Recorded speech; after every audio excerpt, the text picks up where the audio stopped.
12 years ago, a young boy vanished without a trace after visiting a friend. Until one day, a mysterious postcard arrived with only 3 haunting words that would change everything. This is a story of loss, hope, and the unbreakable bonds of family that will keep you on the edge of your seat until the very last word. Before we dive in, please let me know where you're watching from by dropping a comment below. I'd love to hear from you. Now, let's begin the story.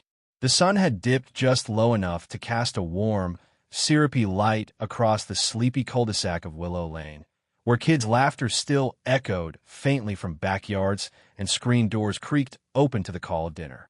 It was a Saturday evening in early May, the kind of evening that clung to childhood memories like a worn flannel blanket. 10-year-old Jeremy Collins, with his untamed blonde hair and grass-stained jeans, had hopped onto his red bike just after 4 o'clock that afternoon, calling out a hurried goodbye to his mother from the porch. "Going to Tommy's," he'd shouted, and the screen door banged, shut behind him like punctuation. Susan Collins wiped her hands on a dish towel and smiled to herself, unaware that it would be the last time she'd hear his voice in that same carefree tone. Jeremy was the kind of boy who left pockets full of marbles and rocks, who asked strange questions about stars and dinosaurs, who still kissed his mother goodnight without embarrassment. He was heading to Tommy Brenner's house, just 3 blocks over, a straight ride past the elementary school and the corner store that still sold bubblegum for a nickel. He'd been there a dozen times before, played video games in Tommy's basement, shared peanut butter sandwiches, even fell asleep on their couch once during a sleepover. There was nothing unusual about the visit, nothing to suggest that this day would end any differently than the ones before it. But by nightfall, something wasn't right. Susan remembered it clearly, how the light shifted from gold to blue, how the quiet started to feel heavy, how the clock ticked louder in the stillness of their house. Jeremy usually returned before dark, sometimes trailing his bike in one hand and a half-finished soda in the other. But at 7:30, there was still no sign of him. At 8, Susan called Tommy's house. His mother answered, distracted by the television. "Jeremy? Oh, honey, he left a couple hours ago. Didn't he come home?" The silence on Susan's end stretched too long. "No," she said finally. "No, he didn't." By 8:30, Susan was walking the streets herself, calling his name into hedges, into backyards where porch lights flickered on and off. She knocked on neighbors' doors, peered down alleyways, retraced every route Jeremy could have taken. The red bike wasn't leaning against any fence. Her voice grew raw from calling, her steps uncertain, caught between panic and denial. At 9:15, she called the police. The first officer who arrived was kind but cautious. "Missing kids usually turn up within a few hours," he'd said. "Maybe he got sidetracked. Maybe he's at a friend's house. Maybe he's just hiding somewhere, playing a game." Susan wanted to scream. Jeremy wasn't like that. He wasn't a runaway, a troublemaker, or a wanderer. He was the kind of kid who worried if he was 2 minutes late. She handed them the most recent photo she had, a school picture from earlier that year, his smile crooked, one tooth missing, eyes full of light. That night, flashlights pierced the woods behind Willow Lane. Police dogs sniffed the grass along the riverbank. Volunteers fanned out in groups, calling Jeremy's name through the dark like a prayer. Susan sat on the front steps in the cold, Mark's voicemail playing on repeat, her ex-husband frantic, his voice trembling. "I'm flying in. I'll be there by morning." They hadn't spoken much since the divorce, not unless it was about the kids, and even that had grown strained. But now, everything else fell away. The hours passed like molasses, thick and suffocating. At one point, Susan wandered into Jeremy's room and curled up on his bed. The sheets still smelled like him. His favorite book, Dinosaurs Before Dark, was open on the floor, spine cracked, a folded corner marking the page he left off on. She picked it up and cradled it in her lap, as if holding onto the story could somehow keep him tethered to her. By sunrise, there was still no sign. A neighbor reported seeing Jeremy at around 5:30 p.m., riding his bike alone near the bend where Willow Lane curved behind the old hardware store. That was the last confirmed sighting. The town paper ran a front-page article the next day. "Boy missing after visit to friend's house." The photo they used was the same school picture, now framed in grief. In the days that followed, more search parties formed. Helicopters buzzed low over the treetops. Canvassing teams knocked on every door, questioned every delivery driver, every pedestrian, every parked car. A white van was seen near the school around the same time Jeremy would have been heading home, but no license plate was caught. No one could verify if it was relevant. Tips came in and fizzled. Nothing led anywhere. Every trail turned to mist. Susan barely ate. She barely slept. She fielded interviews from reporters with microphones that felt like weapons. Do you think he ran away? Was there any trouble at home? How are you holding up? She wanted to scream at them. She wanted to shatter glass. But instead, she smiled through her tears and said what she thought a mother was supposed to say. He'll come home. I know he will.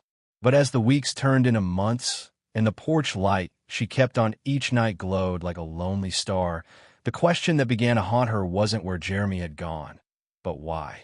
Why would a child simply vanish in the middle of a quiet Saturday? And how could the world forget so quickly? 12 years would pass before any whisper of an answer arrived. But on that first night, as Susan sat at the edge of her son's bed, arms wrapped around a worn dinosaur book, she had no way of knowing just how far the shadow of that evening would stretch. The first 24 hours passed like a thunderstorm in slow motion. Flashes of action, pounding waves of anxiety, and then long stretches of cold, deafening silence. Susan Collins sat curled on the couch with Jeremy's backpack in her lap, her fingers rubbing over the fraying seams like she might find a message stitched into the fabric. His lunchbox was still inside, untouched. A peanut butter sandwich, now stiff around the edges, lay wrapped in wax paper. He had never made it to lunch. That single detail struck her like a punch. It wasn't just that Jeremy was gone. It was that he had vanished in the middle of a perfectly ordinary day, as if reality itself had swallowed him whole. Outside, the street was no longer calm. Police cruisers moved up and down the block, their lights casting red and blue streaks across windows. A mobile command post had been set up at the end of the cul-de-sac. Neighbors stood huddled together, whispering in tight knots, passing coffee in styrofoam cups, and offering condolences Susan didn't ask for. The neighborhood that once felt like a safe little universe had turned into a place of suspicion and fear. Doors stayed locked. Parents pulled their children inside before dusk. And Susan waited by the phone like her life depended on the next ring. Detective Marie Donovan, a woman in her late 40s with steely eyes and a calm voice, had taken the lead on the case. She sat across from Susan at the kitchen table late Sunday afternoon, a notebook open between them. Think back, Mrs. Collins. Was Jeremy upset about anything? Did he mention someone you didn't recognize? A new friend? An adult he trusted? Susan shook her head, her voice barely audible. No, nothing. He was happy. He was normal. Donovan scribbled something, then looked up. Normal boys don't just disappear. At the police station, a map of the neighborhood was pinned to the wall with colored pushpins marking every sighting, every dead end. One red pin, placed near the bin behind the old hardware store, indicated the last confirmed location.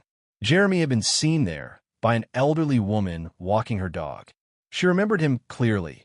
He'd waved at her, then pedaled off toward the edge of town. After that, nothing. No one else saw him. Not even Tommy, who insisted Jeremy left their house around 5:15, saying he had to be home before dinner. Mark Collins arrived from Texas that evening, his face pale and drawn. He and Susan hadn't seen each other in almost a year, and the moment he stepped through the door, it was as if no time had passed, and yet too much time had passed. They embraced without words, holding on longer than either expected. Rachel, their teenage daughter, had holed up in her room, refusing to talk to anyone. She blamed both of them, Susan for not watching more closely, Mark for leaving in the first place, herself for not walking Jeremy home. Grief pulled at every seam of the family, threatening to rip it apart at the moment they needed each other most. That night, they watched the 6 o'clock news in silence. Jeremy's face, smiling from that school portrait, filled the screen beside the bold caption, 10-year-old boy missing in Allegheny County. The anchor's voice was too calm, too clean. It felt wrong, hearing their pain reduced to headlines and statistics. Susan stood up suddenly and turned off the TV. That's not who he is, she whispered. He's not a news story. He's my son. By Monday morning, missing person posters had been printed and plastered across town. Susan and Mark took shifts driving from gas stations to grocery stores, taping flyers to windows, asking cashiers if they'd seen him. The image followed them like a ghost. Jeremy in a striped blue shirt, grinning with his front teeth missing, his eyes full of summer. They stopped by the elementary school, where Jeremy's teacher broke into tears. His desk still sat untouched, his workbook open to a half-finished math problem. Susan pressed her hand against the page, as if by touching it, she could somehow finish what he started. The FBI had been called in by the second day. They arrived with polished shoes and quiet voices, asking questions in gentle but probing ways. They examined the Brenner's home, where Jeremy had been just before his disappearance. Tommy was withdrawn, almost too quiet. His parents seemed nervous, but nothing concrete came up. A search of their property turned up nothing but childhood clutter, baseball gloves, broken toys, video game controllers. Still, whispers began to stir. Some of the neighbors thought it strange that Tommy hadn't walked Jeremy out, or that his parents hadn't noticed the exact time he left. Rumors surfaced about an argument the boys may have had over a video game. Others speculated that maybe Jeremy had run away, not out of malice, but out of adventure. He'd once told Rachel he wanted to see the ocean, even though he'd never been farther than Pittsburgh. But Susan dismissed it all. Jeremy wouldn't do that, she insisted. He was too careful. He would have told me. On the second night, Susan sat outside on the porch steps while the world darkened around her. She lit a candle in a window and placed Jeremy's sneakers by the door, as if he might come running up the path at any moment, bursting through the door with an apology and a hug. Behind her, the house felt like a museum, quiet, preserved, hollowed out. Somewhere inside, Rachel was crying into her pillow. Mark paced the floor, phone in hand, checking in with detectives for the 100th time. But out here, in the cool night air, Susan let the silence speak. It said everything she didn't want to believe, that her boy was gone and the world had cracked in a place that might never be repaired. And still, the candle burned, its small flame defying the darkness with a trembling whisper, "Come home." By the third day, grief began to ferment into something heavier, something that stuck to the walls and seeped into every word exchanged in whispers or shouts. Allegheny County was no stranger to tragedy, but something about Jeremy Collins's disappearance clung to the community like a chill in the bones, an unease too sharp to ignore. The Collins house no longer felt like home. It was now headquarters, interrogation room, and shrine all in one. Susan barely slept, drifting instead between moments of frantic energy and paralyzing stillness. Her face was pale, her eyes sunken, her hands always searching for something, his shirt, his voice, his warmth. Outside, the search teams had expanded.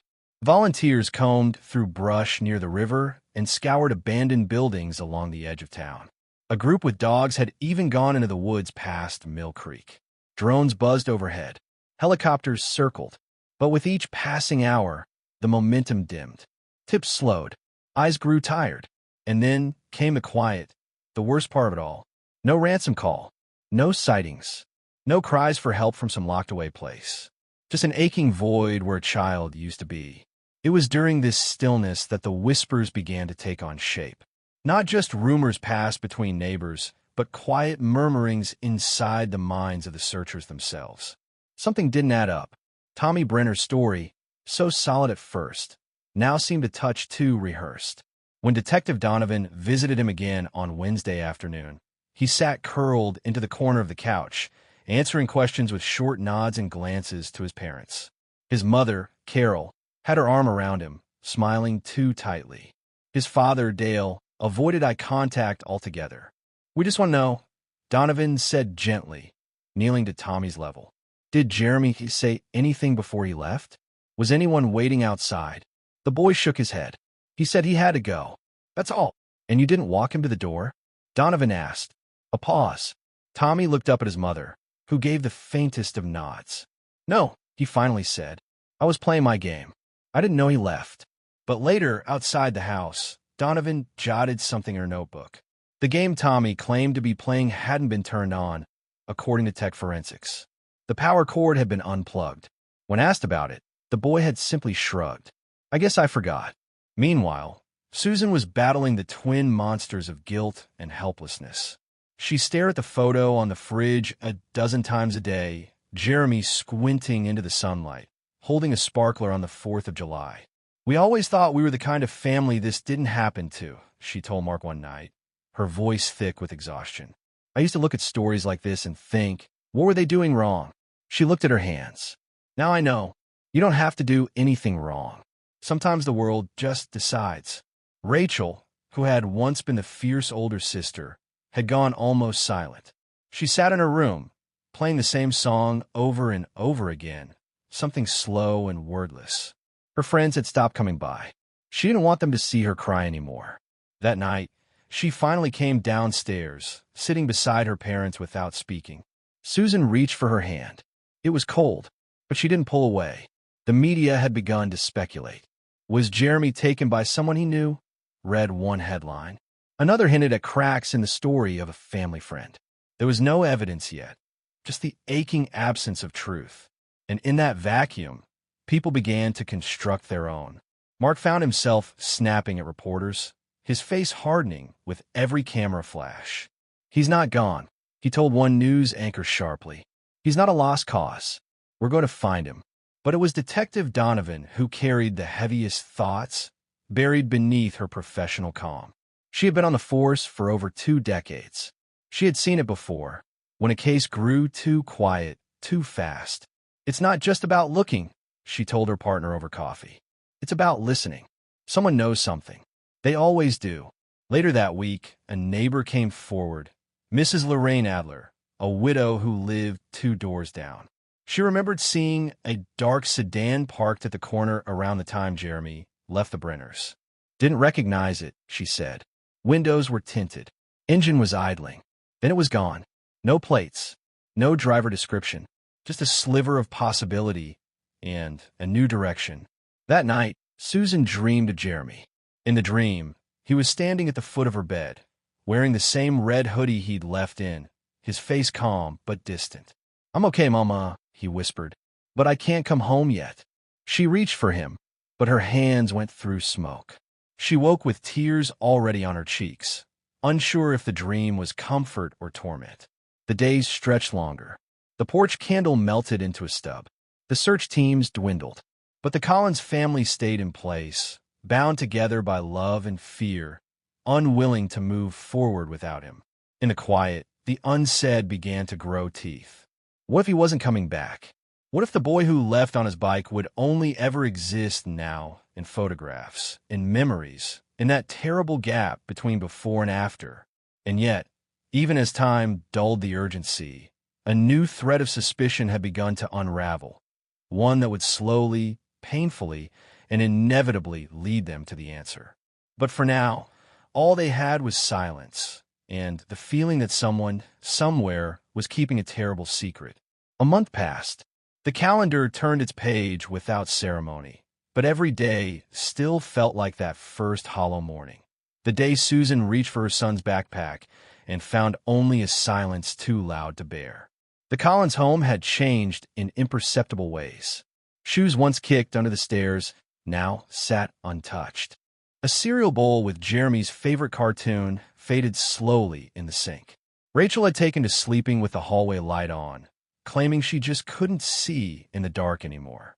Mark paced the house most nights, his old flannel robe trailing behind him like a shadow. He still checked the front door at 2 a.m., as if some part of him believed Jeremy might walk back in, muddy, embarrassed, with a shy smile and an explanation that would fix it all. Detective Donovan remained a constant figure in the background. Her voice had become a part of their rhythm, gentle, firm, always arriving with updates that never quite said enough. She was methodical, respectful, but behind her tired eyes lived a storm of unspoken doubts. She had started to pull at threads that felt too loose. Why hadn't the Brenners called when Jeremy left alone? Why was Tommy's game console unplugged? Why did no one recall seeing the boy leave? They were small things, but in her experience, it was often the smallest cracks that gave way to truth. She had returned to the Brenner household twice since the original interview. The second time, Carol Brenner had been oddly stiff, her arms folded tightly, her smile too quick. "Tommy's been very shaken," she'd said, not meeting Donovan's gaze. "We kept him home from school. All this attention, it's too much for a child." But when Donovan asked if she could speak to Tommy again, just briefly, Carol hesitated. "I don't think that's a good idea right now." And when the detective politely pressed, Dale Brenner appeared from the garage and ended the conversation with a simple, clipped, "We're done here." Donovan left quietly, but not empty-handed. She noted everything. The way the blinds had been drawn, the flicker of something unsaid in Tommy's posture through the hallway mirror, and the dust-covered tire tracks in their long gravel driveway. She jotted it all down, turning the puzzle pieces in her mind long after she'd left the property. Something was off. Not glaring, not loud, but off like a song played just slightly out of key. Meanwhile, the Collinses were beginning to face the unspoken truth every family dreads. The world had moved on. The news vans had vanished. Flyers curled on utility poles in the sun. Even neighbors who once brought casseroles now waved with sympathetic smiles but avoided conversation. The momentum had drained, leaving behind only the ache of absence and the strain it brought to everything else. Susan found herself losing time, standing in Jeremy's room and forgetting why she'd come in. Mark, once so level-headed, had become more irritable, his temper flaring at the smallest things. A leaky faucet, a burnt piece of toast, a door left ajar. Rachel grew quieter still. One morning she asked her mother, in a voice barely above a whisper, "Do you think he's dead?" Susan froze. She looked at her daughter, her trembling chin, the tear balancing in the corner of her eye, and wanted to say no, wanted to scream it. But the words didn't come. Not because she believed he was gone, but because she didn't know how to lie anymore. Then, a week later, a new lead surfaced. A man named Evan Laird, who had lived 2 blocks from the Brenners, called the tip line anonymously. It was his daughter, now grown, who urged him to report what he'd seen. He told the operator that on the afternoon Jeremy disappeared, he'd been fixing a fence in his backyard and noticed a dark sedan parked on the street. It wasn't a typical car for their quiet corner of town, low to the ground, with a dented rear bumper and one headlight out. He remembered because it had been idling for a while. Then he saw a boy, maybe Jeremy, approach the passenger door. The door opened. The boy got in, and the car drove away. The description matched what Mrs. Adler had said weeks before. It was the first real confirmation that Jeremy may not have left the Brenners on his own, or at least not entirely. Donovan followed up immediately. "You sure it was him?" she asked. "I didn't get a great look," Evan said, his voice cracking slightly. "But he had a red hoodie. That I remember. Red with white strings. My daughter used to have one just like it." This breathed new life into the investigation, but it also deepened the mystery. If Jeremy had willingly gotten into a stranger's car, who had he thought the driver was? A friend? Someone he trusted? Or was he threatened, coerced in some way? Donovan pulled traffic cam footage from nearby intersections, but the car, if it had turned left instead of right, would have slipped past the only camera in that stretch of road. No plates, no clear face, just a color, a make, and a growing list of questions. Susan clung to the sighting like a life raft. "He's out there," she said one night, clutching Mark's hand across the kitchen table. "If someone saw him get in, that means he's still real, still moving, still breathing. And that means we can find him." But Mark only nodded slowly, staring into the wood grain of the table, as if afraid to look up. Hope, after a while, became its own kind of burden. What the Collins family didn't know, what no one knew, was that something had been set in a motion far away. Somewhere miles from Allegheny County, in a motel room that reeked of mildew and loneliness, a trembling hand began to write on the back of a faded postcard. Only 3 words. No return address. No signature. Just a message scratched in blue ink that would eventually find its way to a rural mailbox. A message that would bring everything roaring back. 12 years is a long time to wait. Long enough for photographs to fade, for hope to shrink into a brittle thing you carry quietly inside your chest. long enough that birthdays become whispered prayers rather than celebrations. And yet, the day the postcard arrived, everything that had been smothered by the years came rushing back as if no time had passed at all. It was a Tuesday morning when Susan found it in the mailbox, tucked among catalogs and utility bills. At first, it looked ordinary, a glossy postcard, its corners worn, its colors slightly sun-bleached. The front showed a picture of a beach, somewhere warm, with a long pier stretching into the ocean. It was the kind of place Susan had never been, the kind of picture people sent when they were trying to say they were okay. She flipped it over absent-mindedly, thinking it was probably misdelivered, but the moment her eyes landed on the scrawl of blue ink, her breath caught in her throat. There were only 3 words. I remember everything. No name, no return address. Just those 3 words, spaced evenly in shaky handwriting across the card. The postcard was addressed simply to the Collins family, with their street address printed in uneven letters. Susan stood frozen on the porch, the breeze tugging lightly at her cardigan, the mail fluttering in her other hand.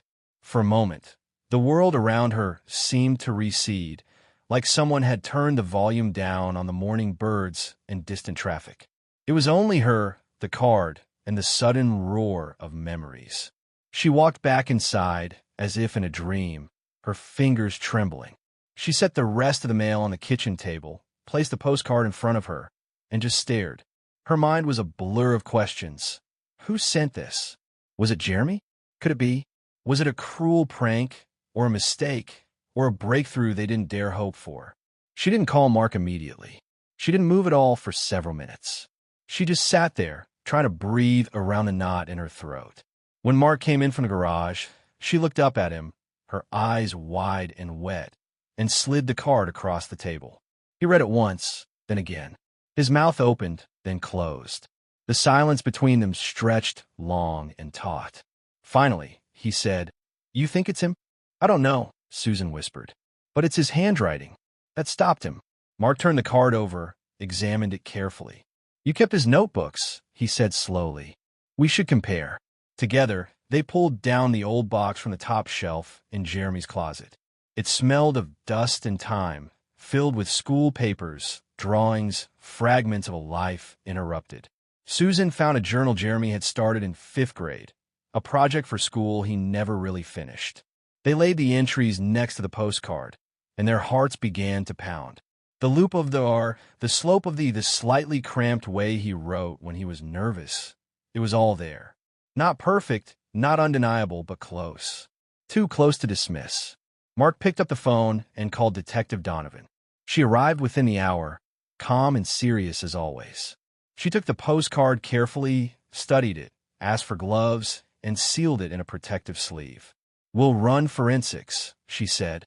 "Fingerprints, ink analysis, handwriting verification. It might take a few days." Susan felt her stomach twist. "And if it's real?" "Then he's alive," Donovan said softly. "And he's reaching out." The news spread faster than they expected. A local reporter caught wind. No one knew how. And suddenly the story of the mysterious postcard was being whispered again in grocery lines and discussed over coffee at the diner downtown. For the first time in years, Jeremy's name was on people's lips again. Some reacted with hope, others with weary skepticism, the kind that grows in towns used to long silences. But Susan felt something shift deep inside her, something that hadn't moved in years, a flicker of possibility, fragile and dangerous. Rachel, now grown and in college 2 hours away, drove home that weekend.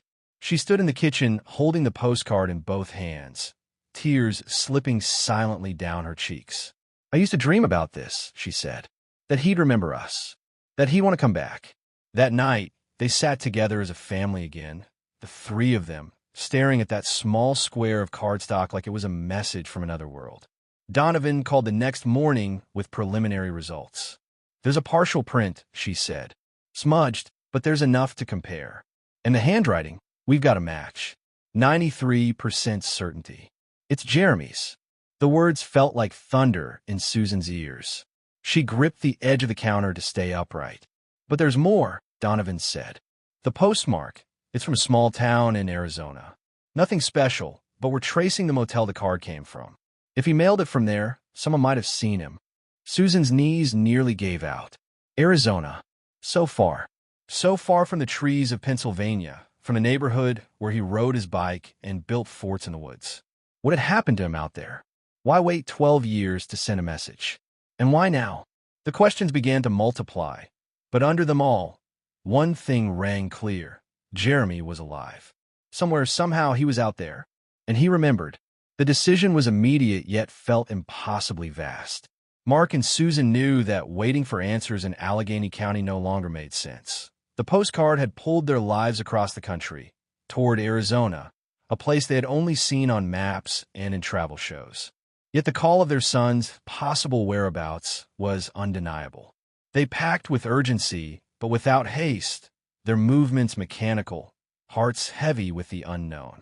Susan folded Jeremy's favorite red hoodie carefully, placing it in her carry-on, a talisman against the overwhelming fear that had nestled inside her since that day, 12 years ago. As they boarded the plane, the hum of engines and chatter around them faded into a blur.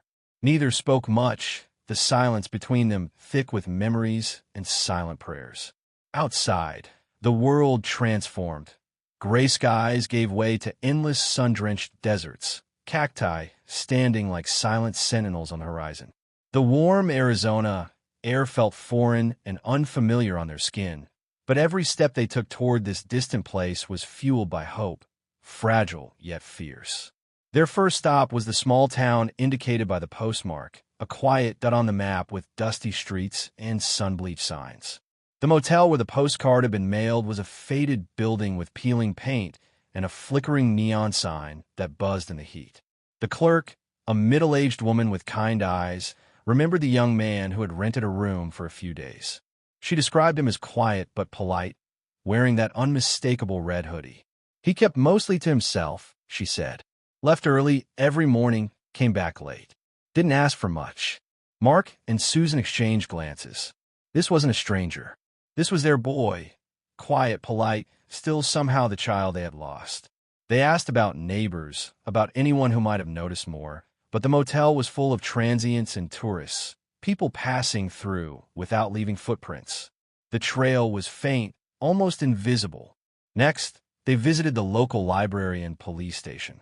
The librarian was sympathetic, scanning newspapers from the past months, but finding nothing that mentioned Jeremy. The sheriff's office confirmed there had been no reports of missing children matching his description in recent years. It was as if he had come and gone without a trace. But the authorities were cooperative, sharing the motel's guest log and security footage were available. They identified the figure in the red hoodie as Jeremy by posture and mannerisms, but the images were grainy, indistinct, shadows on a screen rather than the boy they remembered. That night, Susan and Mark sat on the motel's cracked patio, the desert stars scattered above them like distant lanterns. The silence between them was heavier now, burdened by the vastness of the questions. Why Arizona? Susan whispered. Why here after all this time? Mark shook his head slowly. Maybe he was trying to find us. Or maybe he was trying to escape something. Susan wrapped her arms around herself. The thought that Jeremy might have been running from fear, from pain, from something darker than absence was unbearable. But the postcard had shown a glimmer of consciousness, a memory intact. He remembered, and maybe, just maybe, he wanted to come home. The following day, they visited the diner where Jeremy had been seen talking to a waitress. The woman, Gloria, was older now, but her eyes brightened when she heard Jeremy's name. He came in here often, she recalled. Quiet kid. Ate the same thing every time, burger and fries, no ketchup. Always with that hoodie. He asked a lot of questions about the town, about people, like he was trying to understand where he was. Susan and Mark listened, their hearts tightening with every detail. Gloria mentioned a man who had sometimes sat with Jeremy, a tall stranger with a rough voice and tired eyes. I never liked him, Gloria admitted. He always watched Jeremy like he owned him. I told Jeremy to be careful. That night, Susan dreamed of Jeremy's face, clear and calm. He stood on the edge of the desert, looking toward a horizon that stretched forever. She reached out, but the distance between them grew with every step. When she woke, the ache in her chest was sharp, a reminder that their journey was far from over. Donovan's calls kept coming, each one bringing small pieces of the puzzle but no answers yet. The prints were confirmed to match Jeremy's, but no further clues had emerged. The red hoodie, the motel, the stranger, everything hinted at a hidden story, one layered with fear and silence. Susan looked at Mark one morning and said, "We need to find that man. Whoever he is, he knows something." Mark nodded. "We'll find him, Susan. We have to." The desert sun rose relentlessly, but the Collins family felt the weight of hope and dread in equal measure. Every moment in this foreign place was a step closer to the truth, a truth they didn't yet understand, but one they would face together. The figure of the stranger haunted their minds like a shadow they couldn't shake. Gloria's warning echoed with increasing urgency. "Be careful." But who was this man? And how was he connected to Jeremy's disappearance? Susan and Mark knew they needed to find answers, and fast. They returned to the town's modest police station, asking if anyone knew about the tall man Gloria described. The officers exchanged uncertain glances. This was a community where people knew each other, yet the man seemed to exist on the fringes, a ghost. But a few mentioned a name in hushed tones. Caleb Turner, a drifter with a history of trouble, someone who arrived years ago and disappeared sporadically. His presence was more whispered rumor than fact. Determined, Susan and Mark visited every local business, the diner, the gas station, even the small church, hoping someone would recall Caleb or his connection to Jeremy. One elderly man, sitting on a porch with a weathered hat tipped low, paused when they mentioned Caleb. His eyes narrowed. "He's dangerous, that one," the man said. "Keeps to himself mostly, but there was trouble with young folks around here." Not good. The weight of those words settled heavy. If Caleb Turner was involved, Jeremy's story was darker than they had imagined. But they also felt a flicker of hope. Perhaps Caleb was the key to finding their son. Using information from the motel and the locals, they tracked down Caleb's last known address. A dilapidated trailer on the outskirts of town, surrounded by desert scrub and rusted cars. The place looked abandoned, windows boarded, door hanging off its hinges. Susan's heart pounded as Mark approached, calling out softly. No answer. They searched around carefully, but found nothing but an old, torn jacket and a faded photograph of a young boy. Could it have been Jeremy? The image was too worn to tell, but the possibility twisted their stomachs. Back at the motel, they spoke again with Gloria, who reluctantly revealed something new. "Caleb used to come here looking for Jeremy after he disappeared," she said quietly. "Said he was sorry. Said he'd keep him safe. But the townspeople didn't trust him. They said he was part of why Jeremy vanished." Susan felt a cold shiver. Who was Caleb really? Was he protector or predator? The lines blurred. They knew that to uncover the truth, they would have to confront Caleb, but the thought was terrifying. That evening, a knock came at their motel door. It was Donovan, her face grim but resolved. "We found Caleb," she said. "He's been arrested a few times for petty crimes, but never connected to anything serious. But we have a warrant to bring him in for questioning about Jeremy." Susan's hands trembled. "Will he talk?" Donovan shrugged. "That's up to him. But we're closer than we've been." The next day was tense. Caleb sat in the interrogation room, a gaunt man with haunted eyes and a face weathered by hard years. His voice was low and gravelly as he denied involvement at first, then hesitated. Under pressure, fragments emerged, a tangled story of fear, violence, and a desperate attempt to protect Jeremy from people far worse than Caleb himself. Susan listened through the one-way glass, tears blurring her vision as Caleb spoke of shadowy figures who had threatened Jeremy, forcing the boy to flee, and Caleb's promise to watch over him. It was a tale of darkness and regret, but it was the first piece of the puzzle they had found in years.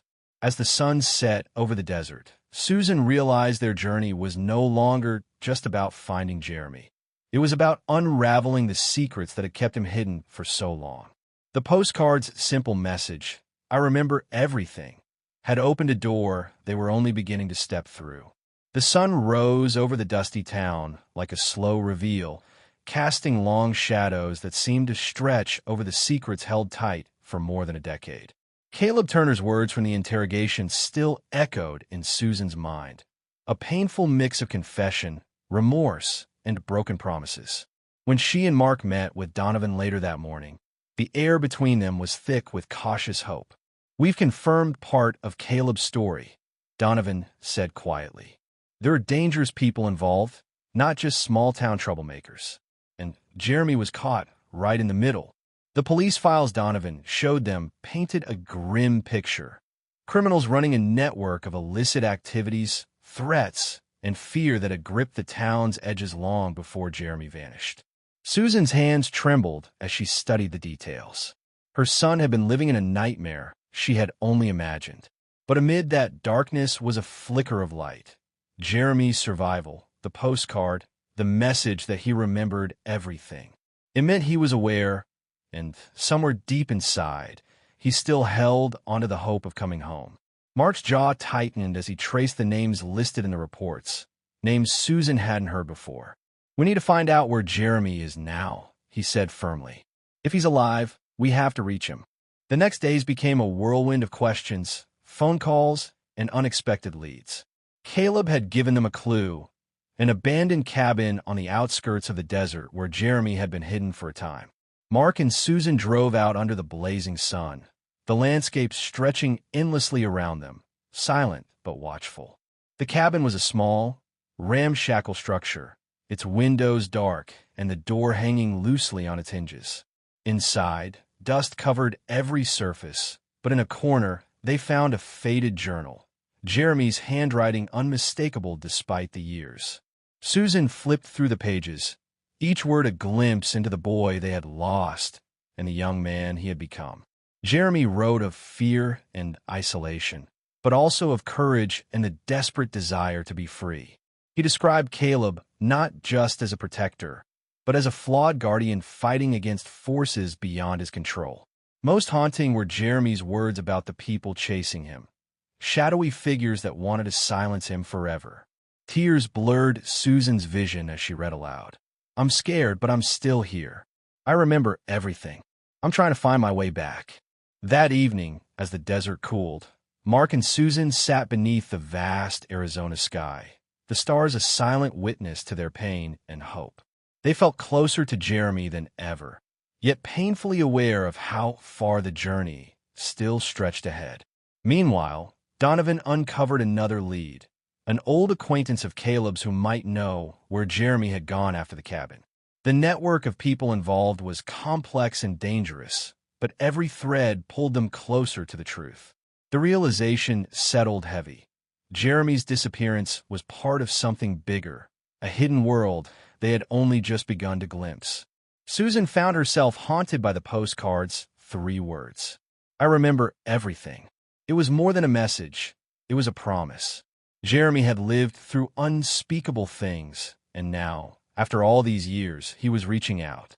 They had to be ready for whatever came next, pain, joy, or heartbreak. As they prepared to follow the new lead, Susan clung to Mark's hand, finding strength in their shared resolve. The road ahead was uncertain, but the hope that had sparked with the postcard burned fiercely now. They were not alone anymore. They had the truth, and they had each other. The days following their discovery at the cabin were a mixture of restless anticipation and quiet desperation. Susan and Mark returned to the motel, clutching Jeremy's journal like a fragile lifeline, a testament to a son they'd feared lost forever, but now glimpsed through the veil of time. Donovan's call came late one afternoon, breaking the silence with a new spark of hope. "We found someone who knew Caleb well," Donovan said, voice steady but tinged with urgency. "A woman named Marlene. She might know where Jeremy went after the cabin." Susan's heart raced. Marlene, an unfamiliar name, yet potentially the key to the next chapter. The following morning, they drove out to a small ranch on the outskirts of town, where Marlene lived alone in a weathered farmhouse surrounded by open fields and the distant silhouette of mountains. She was an older woman, her face lined with years, but her eyes sharp and clear. When they showed her Jeremy's journal, Her expression shifted from cautious to something softer. Recognition, perhaps, or guilt. "I knew Caleb," she began slowly. "Not well, but enough. He came here once, brought a scared boy with him. That boy, he was Jeremy." Marlene's voice faltered as she spoke, memories flooding back. They stayed for a few months. Caleb wanted to keep him safe, but it was never enough. The people after Jeremy were relentless. Susan leaned in, desperate for every detail. Marlene described a world that Susan had only pieced together in fragments. A network of criminals who saw Jeremy as a threat. Someone who had seen too much, someone who needed to disappear. Caleb's efforts to protect him were heroic, but ultimately doomed against the ruthless forces hunting them both. But Jeremy, Marlene continued, he was clever.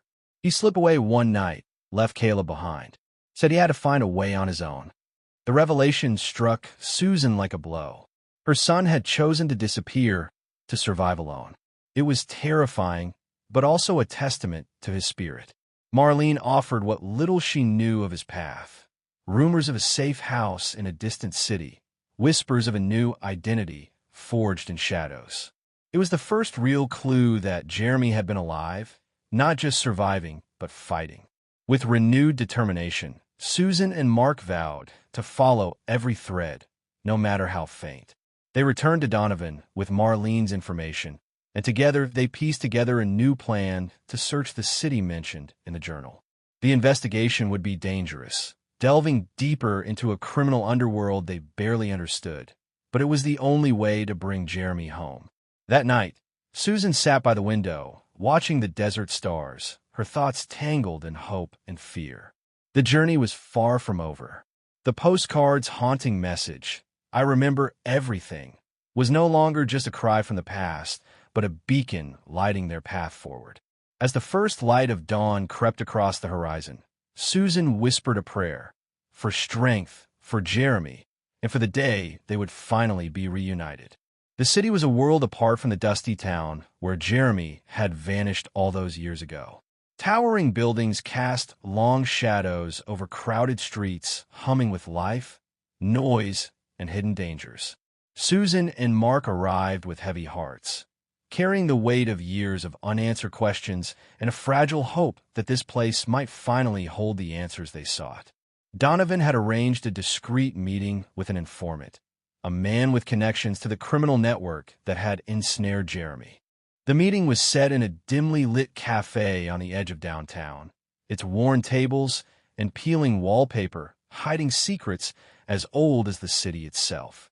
As Susan and Mark settled into the cramped booth, the informant slid a thin envelope across the table. "We don't know where Jeremy is exactly," he whispered, "but he's been seen around here under a different name. He's been laying low, trying to stay invisible." His eyes darted nervously before he continued. "The people who wanted him still hunt him. You're playing with fire." The warning sent a chill through Susan's veins, but she nodded steadily. After 12 years, danger was no stranger to their lives. What mattered most was finding Jeremy. Armed with this new information, they began to explore the neighborhoods mentioned by the informant, places where shadows stretched long and trust was scarce. Days bled into nights as they searched, speaking quietly with shopkeepers, taxi drivers, anyone who might have glimpsed a young man matching Jeremy's description. The city's pulse was relentless, but the faintest traces emerged. An old friend recognized a tattoo. A waitress recalled a shy smile. A janitor mentioned a boy who frequented a small library tucked between two aging apartment buildings. One rainy afternoon, Susan found herself in that library, the scent of old books mingling with damp concrete. She wandered the aisles, heart pounding as she scanned faces absorbed in their own worlds. Then, in a quiet corner, she spotted a figure hunched over a book. The man's dark hair and familiar posture stopped her breath. Could it be Jeremy? She didn't dare approach, afraid the moment would shatter like glass. Mark appeared beside her, his eyes reflecting the same mix of hope and fear. They agreed to give Jeremy time, to let him come to them when he was ready. Yet every day without contact stretched their nerves taut, the weight of uncertainty growing heavier.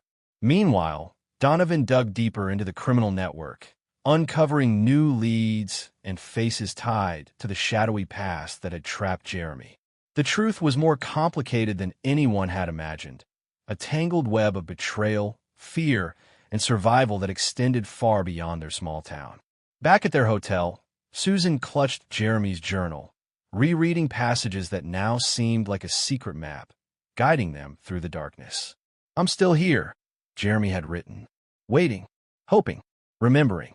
Those words echoed louder each day. Though the city was vast and unforgiving, Susan and Mark refused to lose faith. They had traveled too far, endured too much. The postcard's simple message had become a lifeline, and they knew that soon, very soon, they would hear Jeremy's voice again. Days turned into weeks as Susan and Mark continued their cautious search through the city's endless maze of streets and alleys. Their hope was a fragile ember, yet it refused to die out. Just as despair began to creep back into their hearts, a call came, a voice on the other end that made time stop for a moment. "Mrs. Turner?" "This is Jeremy," the young man said quietly, his voice tinged with hesitation and relief. The world seemed to tilt beneath Susan's feet. After 12 years of silence, her son was alive, and he had reached out. Jeremy's words were sparse but powerful. He explained that he had lived under the shadow of fear for so long that even reaching out was a battle. The postcard was his way of telling them he remembered everything, the past, the pain, the love. But there were dangers still lurking, forces that made it impossible for him to return home immediately. He needed their patience, their trust. Susan and Mark listened with tears streaming down their faces, their hearts breaking and mending all at once. Jeremy spoke of a safe place he had found, a small town miles away, where he was slowly trying to rebuild his life. He was learning to be free, but needed time before facing the world that had once hunted him. Determined to reunite, Susan and Mark arranged a secret meeting with Jeremy. The anticipation was electric, every moment stretched with nervous hope. When the day came, they traveled to the quiet town Jeremy had described, a place nestled between rolling hills and wide-open skies, so different from the harsh city and their old hometown. Their first meeting was bittersweet. Jeremy looked older, stronger, but still held the same gentle eyes Susan remembered. His voice trembled as they embraced, a lifetime of pain and love compressed into that single moment. He shared fragments of his journey, the people who had helped him, the struggles he faced, and the constant fight to survive. Jeremy's story was not easy to hear.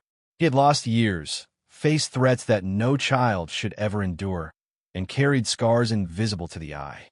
Yet, beneath it all, he was the same boy they loved, a survivor who had never given up. Susan and Mark promised him safety, support, and a home that had waited for him every day. The postcard's message, "I remember everything," was now a bridge between past and future, a symbol of resilience and hope. As they sat together under the wide sky, the weight of the years seemed to lift just a little. They were beginning a new chapter, one filled with healing and the possibility of peace.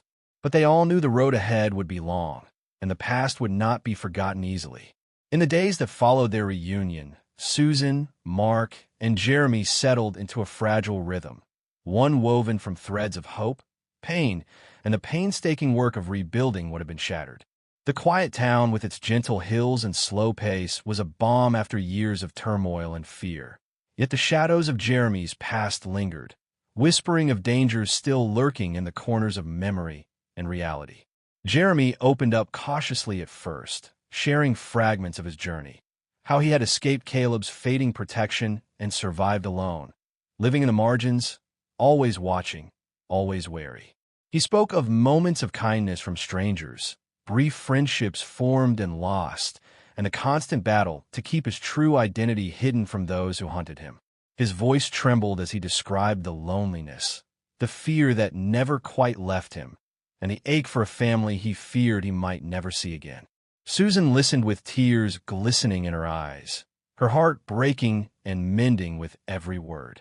She saw not just the son she had lost, but a young man shaped by hardship, courage, and resilience beyond his years.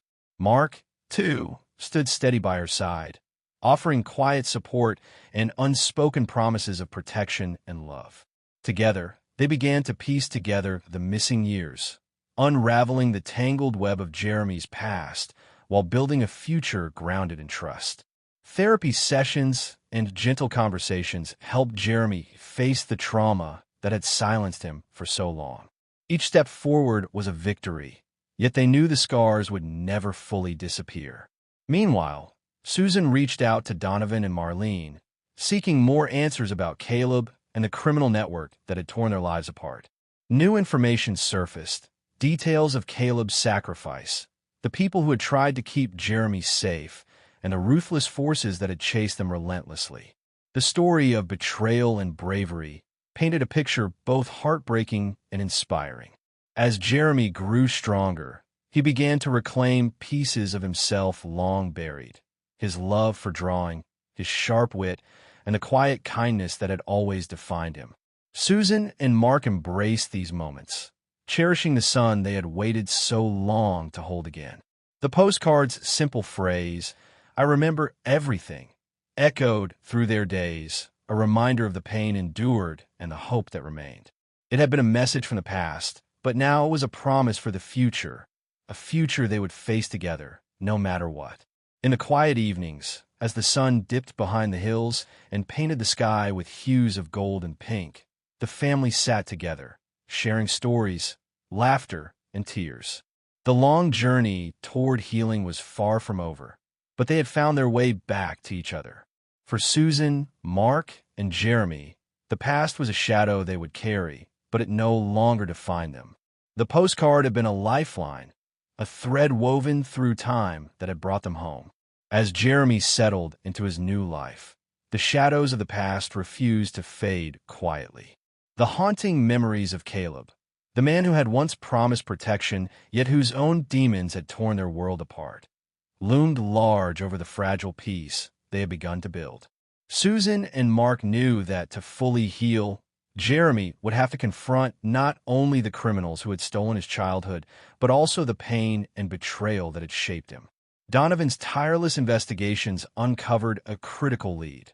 Caleb was still alive, hidden in a remote safe house, living in fear and regret. The news hit Jeremy like a thunderclap. He had believed Caleb gone, lost to the violence that had shattered their lives. But here was proof that the man who had been both guardian and captor was still out there, watching from the shadows. The decision to confront Caleb was not made lightly. Jeremy wrestled with anger, confusion, and a desperate need for answers. Susan and Mark stood beside him, their unwavering support a lifeline amid the storm of emotions. They agreed that facing Caleb was the key to unlocking the final pieces of Jeremy's past, and perhaps the path to real freedom.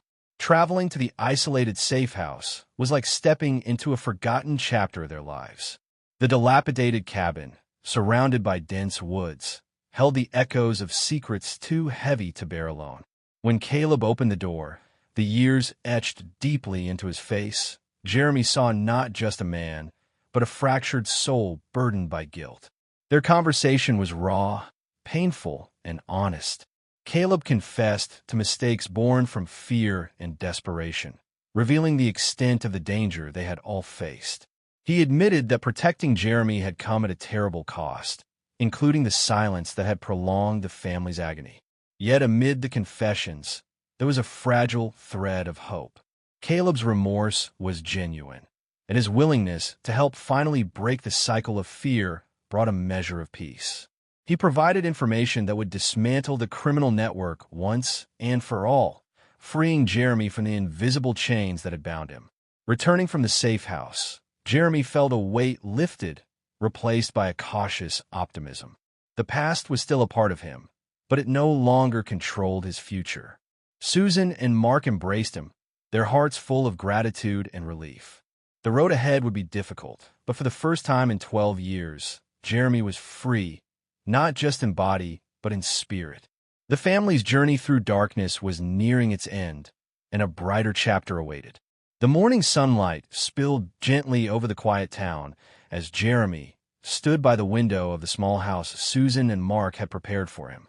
The air was crisp, filled with the scent of blooming lilacs and freshly cut grass, a sharp contrast to the years of fear and uncertainty that had shadowed his life. Today felt different, lighter, full of possibility. It was as if the long storm of pain was finally clearing, making way for a fresh start. After 12 years lost in the maze of silence and shadows, Jeremy was home. Not just in the place he was born, but in the family who had never stopped believing in him. Susan sat nearby, knitting quietly, her hands steady despite the tears that shimmered in her eyes. Mark was in the kitchen, preparing breakfast, the familiar smells grounding them all. The house was modest but filled with warmth, the kind of home that wrapped you in comfort and safety. It was more than a building.